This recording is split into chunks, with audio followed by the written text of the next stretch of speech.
All right, and the big flashpoint of the week involves this spy swap, which is really playing out today in its final stages. 10 accused Russian agents have been sent home to Moscow.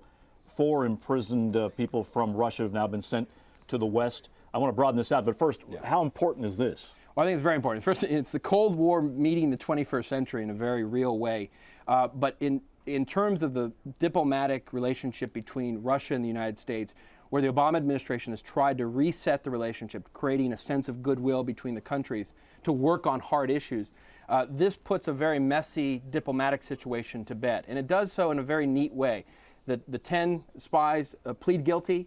They're sent back to Russia. You get 4 individuals, Russian individuals out of Russia back either to the UK or to the United States. And so it's a tidy way of resolving the issue and putting the case to bed and hopefully resolving some of the diplomatic tension that resulted. I want to talk more about this. I want to bring in the Ward Sloane. He's our senior producer for the Evening News here in Washington and kind of the guy at the point of the spear for editorial for us. Why did this become such a big sensation, Ward?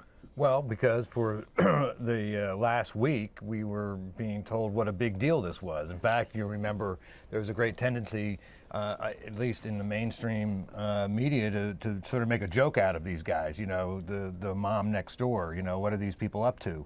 And then somehow over the weekend, this turned into this huge deal, and it was the administration was fighting back with us, telling us, you know, you can't put too light a face on these people. They're very important. It was a big plot. It was, you know, this was a big deal. And then all of a sudden we come in here after the July 4th holiday and find out it was such a big deal, they're ready to send them back to Russia like that. and nobody knows why. You know, what was the point? Well, it is puzzling. I mean, it is puzzling because here we have an effort by Russia over almost a decade to pay for the embedding of people here in this culture, and it looks like they got nothing back. Yeah, and I think Ward is right. I think part of this is the reality that these spies were soft spies. You know, they weren't deeply embedded moles in the CIA or the Pentagon. And it's likely, from what we're hearing and from, frankly, the lack of information, it's likely they didn't get very much. They didn't get much sensitive information. And so the administration probably made the calculus. It's really not worth it to have these guys in prison for 5-6 years based on the charges that we're able to bring. Instead, let's resolve it diplomatically. What's also odd was who they were traded for, because these soft spies were traded for 3 longstanding Russian intelligence officials and a nuclear scientist. And so there's a little bit of a mismatch in terms of the trade, in terms of the types of spies that we're talking about.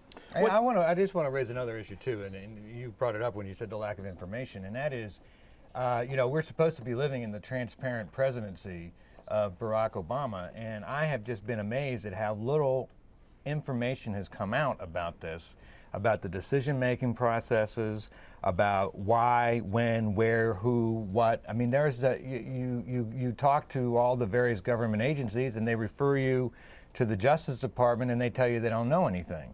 And then we have this very strange interview with Rahm Emanuel on the NewsHour last night, in which he basically says the president was a bystander, that he had no opinion one way or the other, that he was kept informed, that he was briefed about it. Wouldn't even say whether the president agreed with it or not. Shouldn't the president be deciding, yes, we need to do this, or no, I don't want to do this? Well, how does that work? I mean, Juan, you worked both in the White House and at the Justice Department. Yeah. We're told on the face of it, oh, this is just a Justice Department thing. This is a legal initiative. All questions should go there. I mean, that doesn't sound right to me. Well, it's not right. I mean, technically correct in terms of the disposition of the case. That's the Department of Justice's role. But in terms of the broader resolution of the case and how this works diplomatically, that's just not right. I mean, this has the State Department involved, no doubt the White House involved in terms of determining whether or not this is the right calculus. And again, at the end of the day, and you see this in some of the court filings, what is at play is not just the court case, not just the prosecution, which the Department of Justice worries about, but it's also the diplomatic relationship and the sense of what's in the long-term interests of our national security. That's a decision made by the State Department, the National Security Council, and the White House. And so I'm not quite sure what role the president had. Maybe we'll find out more in the coming days, but no doubt this is the kind of decision that has to be not only briefed in the White House, but decided upon in the White House. So, Ward, what's your sense at the end of the week, after we've been told, well, this is a big deal, it took 10 years of FBI effort, and then don't laugh about it. Do you think does it seem like a big deal? I mean, it's certainly been a big news story. It seems like a big deal, but I'm not quite sure why. You know, and I think that's what we're all left with the question, with that question. And I guess I would say, you know, if I had to speculate, which I like to do, I think what happened was the president was embarrassed that all these people were rolled up right at the time he was meeting with the Russian president in the so-called Hamburger Summit. And, you know, that maybe he was not very pleased that this went down and put him in a very tricky situation, put the Russians in a bad situation. And for all I know, he came back to the Oval Office and said, get this thing fixed and get it fixed now, because that certainly seems to be what happened. That sounds plausible, I think. I think that sounds very plausible. Good speculation. Yeah, Tom. right. Ward Right. Sloane, Juan Zarate, thanks to both of you. Thank you, Bob.